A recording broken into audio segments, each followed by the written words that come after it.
All right, people, we are live. It is Midwest Swing, part of the Zone Coverage Podcast Network, and it's the simulcast, which means we're coming at you on Periscope. If you're watching this live, if you are just listening to the podcast, go check out zonecoverage.com because you'll see me and my ugly mug on there talking to you about Minnesota Twins baseball. I like doing these stand-ups because this is about as close as I'll ever get to a stand-up routine.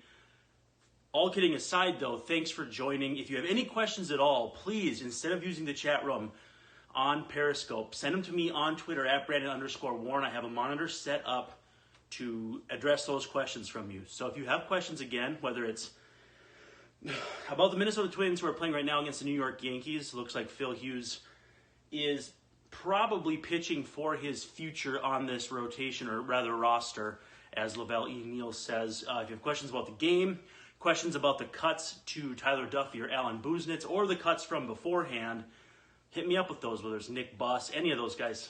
Other than that, we are looking at a pitching staff that is really rounding into focus. Obviously, a four-man starting staff, and then probably a bullpen of either 8 or 9 arms.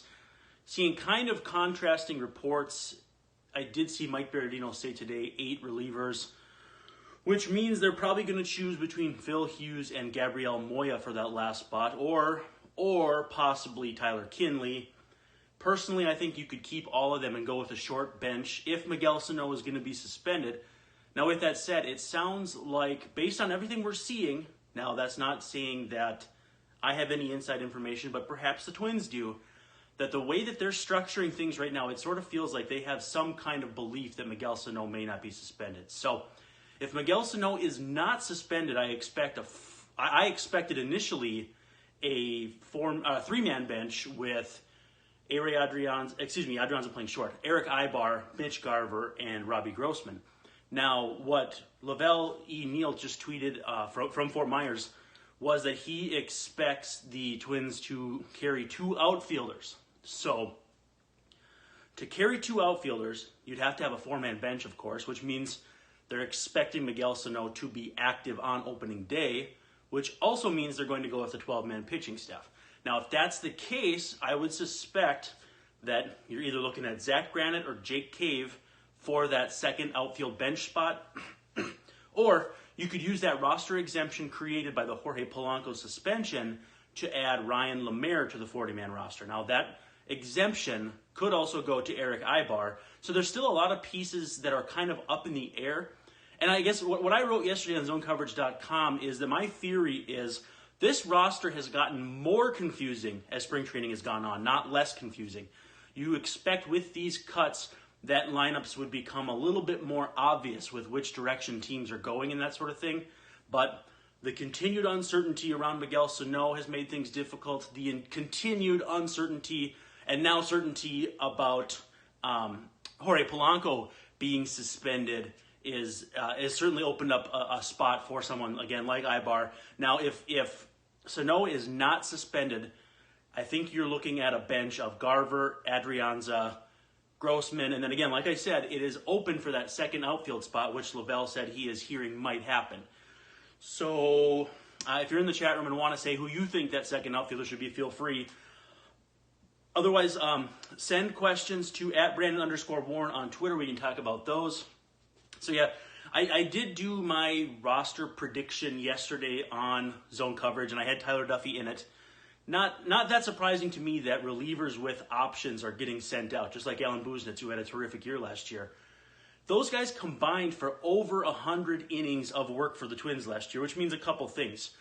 First of all, the Twins feel that the guys that they brought in are going to be that much better or that much more useful, that it's going to shove some of these lesser effective innings aside, which I think is terrific. It means that they're going to cut into the deficit that was created last year when they gave 300 or some odd innings to Phil Hughes and Bartolo Colon and Michael Tonkin, Craig Breslow. Again, guys, please send your Twitter questions to me, or your Periscope questions to me on Twitter so that I can read them, because I can see them on my screen there. On Periscope, they disappear within 5 seconds, and my brain does not work well enough to keep track of those. So, again, please tweet me your questions. I'm more than happy to answer them. I'll hang out for at least 20 minutes and maybe a half an hour, though. So yeah, again, please, please, please send me your questions on Twitter instead of Periscope. Excuse me. Now, where was I? I think I was talking about, Tyler Duffy and Alan Busenitz. The thing about this is when teams send out relievers like this, it's pretty ordinary around the league. I think for the Twins, especially in the Terry Ryan era, we grew accustomed to kind of seeing some stability in the bullpen for better or worse. While other bullpens on other teams, they flush through guys like this crazy. If you want an example of this, check out what Kevin Quackenbush went through with the Padres. I think one year he was promoted and demoted like 7 times. Now he's out of options. He's been jumping around, and now he's landed someplace else. He's not back at he's not back in San Diego. He's kind of jumped around now, and he's kind of in that fluctuation part of his career. I think he might be with the Reds, if I'm not mistaken. But it's not unusual for teams to recycle these kind of arms, even when they're pitching well, just because of how I guess disposable they think they are. And Doubles, I see you only have one device right now. I apologize. So re-ask your question, and I will see it in Periscope, and I will be happy to answer it for you, Doubles. Sometimes it's hard for me to understand that people are only using one device here. It's just I can't look down, write down questions too. So I'll do what I can to make this as easy for everybody. But it's tough that I want to answer all these questions and that sort of thing. So Doubles, again, please resend that question, and I'd be more than happy to answer it. So let's go to the questions. We have John Miller at MillerJohnP. He wants to know if Tyler Duffy has reached his ceiling and if he has a future. Yes, I think he has a future. I don't think he's necessarily reached his ceiling from a results standpoint. I think what we saw in the peripherals for Tyler Duffy last year, which is pretty good strikeout rate and some grounders, not too many walks, but he seemed to give up runs in bunches or in like weird sequences. Like he didn't really have a home run problem per se. Phil Hughes gives up a lot of home runs. He didn't have anything like that, but it just seemed like when he gave up home runs, they were just at very inopportune times. Guys on base, and so his ERA was inflated as a result. He pitched better than I think he maybe would have gotten credit for ERA-wise with his FIP or his xFIP and that sort of thing. So, I still think there's room for improvement. What do I think his ceiling is? I think his ceiling is Addison Reed, which is crazy because Addison Reed's a Twin. But when you look at Reed's peripherals, they're not exactly sexy. I mean, he gets some strikeouts. He doesn't really walk anybody, but he doesn't throw 95. He doesn't have a ton of strikeouts. He doesn't have he doesn't have one skill that carries him through. It's just he's a very, very solid reliever with experience. And so to that end, I still think Duffy has a very, very real future with this team. So Double says, is there any chance of acquiring a shortstop for this season? He says it seems doubtful, or he feels like it's doubtful, but this front office is very resourceful. The name that I keep watching out for is Jurickson Profar, and I know that's more name than game at this point, but for me, the biggest thing with Profar is the familiarity with Levine, the fact that he's not happy being a utility guy, and again, it's not really that he deserves more based on how he's played, but he's always had that pedigree of being a better player than maybe a utility player has been deserving of. Now, with that said, Elvis Andrus can opt out of his deal at the end of this season. So if the Rangers want to keep Profar as insurance for that, then I understand it. I totally get it. If they want to keep him for that, it makes sense. With that said, I don't know that there's a lot of proof that spending this year as a utility guy is going to make him an able-bodied replacement for Andrus moving forward after this year. Now, he's behind Rugi Odor at second base for sure. He's obviously not going to supplant Adrian Beltre at third. They've got some interesting stuff going on there because Joey Gallo is probably the future at third, but he's playing first right now. They got Tommy Joseph, who they just claimed off waivers. So there's obviously, and they're not going to play Profar in left. And Willie Calhoun's going to play left probably in the first month of the year and stay there at least until he becomes a DH. So it's pretty crowded, but with that said, too, they don't really have a natural backup shortstop. So Profar fits there. Now, they did trade with the Phillies on Wednesday, I believe it was Eliezer Alvarez, guy that's, he was a big-time prospect a couple years ago, and I mean big-time like he was just a fairly well-regarded guy, but he's only played at Double-A, but he is on the 40-man roster. Now, does that give any kind of indication that they may be preparing for something? Not necessarily, it's just something to think about. But if they have someone like a Hanser Alberto or someone like that who can step in and be a backup shortstop, and again, I don't know that much about Alberto, then again, that maybe would indicate that they are looking for the ability to move Profar to keep him happy and still get some value out of him. With that said, there's no compelling reason to believe this. This is just me kind of maybe either wish casting or just hoping that the Twins would pursue this kind of talent. With that said, I mean, it's not like there's really an opening up the middle for the Twins either. It's 80 games, but at the end of the year, they could bring up Nick Gordon, who could probably equally perform to what Profar does. They could, Royce Lewis isn't that far off. He's maybe 2 years away. And so they're not really looking for any sort of long-term fit. With that said, bringing in more talent is never a bad idea. So I do think they're resourceful. I do think that they're probably looking. But I also think that A-Ray Adrianza, finding someone to exceed what he gave them last year may be difficult. And again, maybe he's not guaranteed to repeat what he did last year, but he can pick it at short. Doesn't embarrass himself defensively really anywhere. I mean, he's not an outfielder, but he shouldn't be playing outfield anyway. So I think they'll probably stick with Adrianza. I just think, though, that if they wanted to be resourceful, as you noted, it does make a lot of sense to go out and look.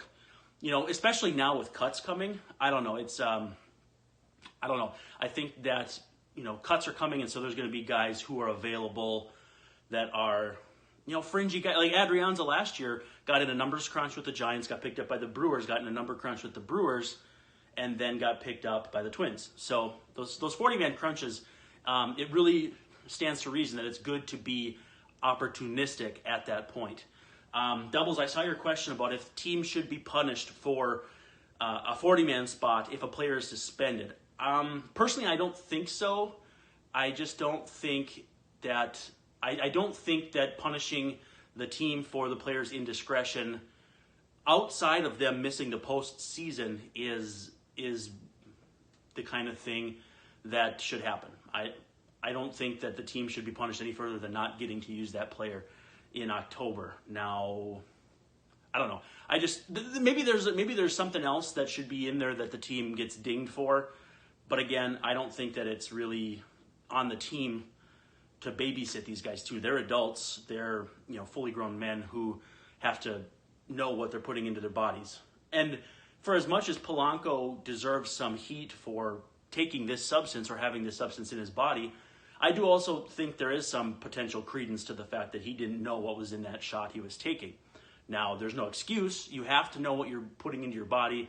And I don't know if that's more of a factor of him being away from the team and out of the United States. I'm not saying that's a problem or part of the issue, but if it's his trainer from there, he's got to have these people better vetted too, from further medical credentials to know what they're giving him.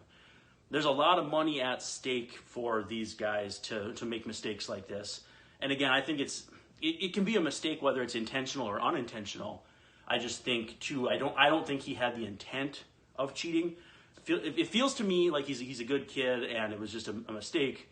But with that said, we don't know why anybody uses or gets caught using it. It's something that happens. So I don't know. Tony Hoagland wants to know, what are my thoughts on Paul Molitor using a 4-man rotation? Honestly, I think at the beginning of the year it makes a lot of sense. It limits the damage done by Irvin Santana being injured and filling in that spot with a substandard pitcher or a pitcher who may not give them as much as a reliever could out of multiple appearances or that sort of thing. I also think too, though, that they're going to have to get creative with moving these guys around once Santana gets back, if Sano is suspended, once he gets back, once Polanco gets back. So it's going to be a very different looking team a couple weeks into the year, a month into the year, and then especially 2 or 3 months into the year once Polanco comes back. I mean, also there's off days you have to account for. So you're not going to use these guys in a pattern that's going to allow them to really stay on their 4 days of rest. if you don't do the 4-man rotation. So I really like that idea, and I really think that it makes a lot of sense for them to do that.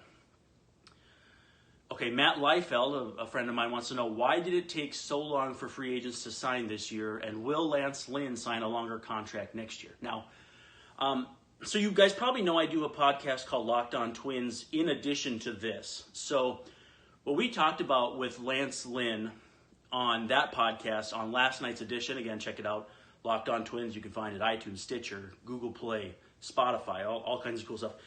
Lance Lynn has more to gain by one solid year with the Twins, for instance, than Alex Cobb would have had signing a 1-year deal with. Again, let's just say even the Twins. Let's say they both sign 1-year deals with the Twins and have identical seasons. A 3.80 ERA, 8 strikeouts per 9, good rates, all that stuff. With Lynn's background and Lynn's track record, teams are going to see that next off season and say, oh yeah, so this is the guy who we missed out for, Tommy John surgery basically sapped that for a year, which was 2017, but now he's back to who he used to be. That's a 4-year sample size saying, hey, Lance Lynn used to be good, got injured, needed a year to get back, now he's Lance Lynn again. Maybe he gets a 5-year deal for $75 million. If Alex Cobb does that, teams are still going to look at Alex Cobb and say, yeah, well, so if you throw 180 innings this year, you've only done it once in your career. If you get 30 starts in, you've only done it once in your career. They're not going to completely write off what he's done in the past or allow 1 year to rewrite the narrative on him. And so, for me, it doesn't necessarily make sense that Cobb got more money and more years, but at the same time, it makes more sense to me that Cobb decided to take 4 years at maybe a little less than he wanted than Lynn. It made more sense for him to do that than for him to take a 1-year deal and try to rebuild value. So as much as I think Lynn is a better pitcher and is going to be a better pitcher moving forward, it made sense for Cobb to take the deal he got, even if it wasn't necessarily a team he wanted to sign with. Because let's not forget, $57 million is a life-changing amount of money. And, it might be the only big contract he ever gets. So I think they both played it fairly well. And even though on the surface it doesn't make sense, I kind of understand the thought processes behind it. Now, why it took so long for all these players to sign, there's a lot of theories. There's obviously the collusion theory, which, you can subscribe to a little bit. There's also a lot of teams really not trying to contend, which is meaning they're not going to be in the mix for these guys. Which is why a lot of these guys fell into the Twins' laps. But I do also think we're seeing a changing of the guard where teams don't want to pay 30-year-old players, 30 and up, to play for them for 5 or 6 or 7 years like we've seen in the past with some of the bigger deals in the last decade to even 20 years when free agent contracts started to get to be a real big thing. So if this is an official changing of the guard to where shorter contracts are in play, what I'm hoping for is this, that the money still gets pumped in, but at a higher rate. So if Bryce Harper has a 15-year offer on the table for $30 million per, he might be more apt to take an 8-year deal with $40 million per year. Now, 15 at 30 is going to be $450 million, and 8 years at $40 million would be $320. Obviously, $130 million is a big gap to transcend. But then he's also hitting the market in 8 years, which from now he'd be 33, 34. He could still probably cash in again, assuming he's played well. So if it's shorter deals for more money, I'm not saying the players win that trade-off outright. And I'm also not saying that it's necessarily going to appease the baseball labor lawyer sect of Twitter, because obviously there's a lot of people who are really upset about this kind of thing. And also, minor league wages, which is a whole other discussion for another day.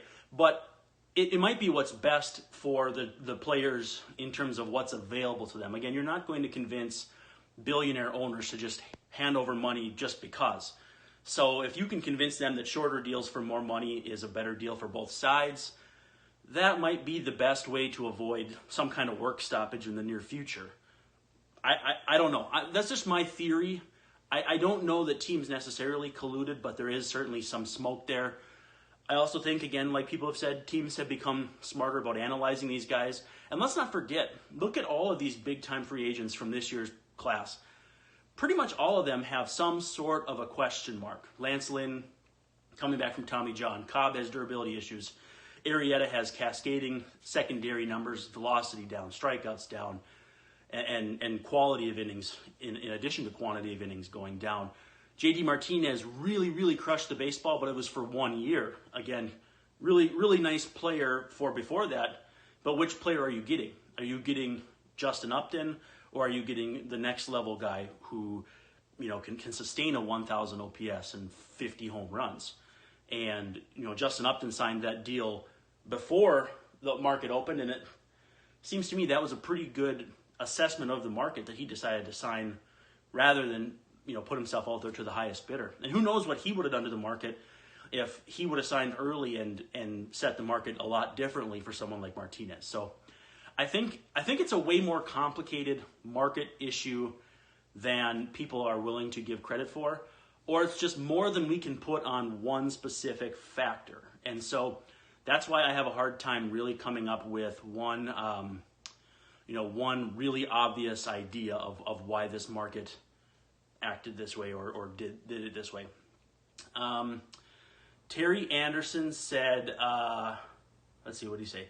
Oh, do you think the Twins will see Alex Cobb in the season opening series versus the Orioles? No, I do not. Sounds like he negotiated in his deal, or the Orioles negotiated with him to send him to the minor leagues to start the season. And with that said, he has options, but he also has the requisite service time to refuse the ability to be sent down. So they're going to send him to AAA. I think it's Norfolk in their system to send him down to the minors and let him get a little bit stretched out. So I think he's going to get stretched out, and it will allow him to come up in maybe 2 weeks or so. So, no, I do not think the Twins are going to see him. Yeah, well, that's all I got for questions. I just saw that somebody might not be getting audio, so I'm not going to keep going here and, hopefully run the risk of the audio not working. I hope it is. But, hey, you've been listening to not Locked On Twins, Midwest Swing, and part of the Zone Coverage Podcast Network. Check out Locked On Twins. Check out zonecoverage.com. Follow me on Twitter at Brandon_Warren. And until next time, be well.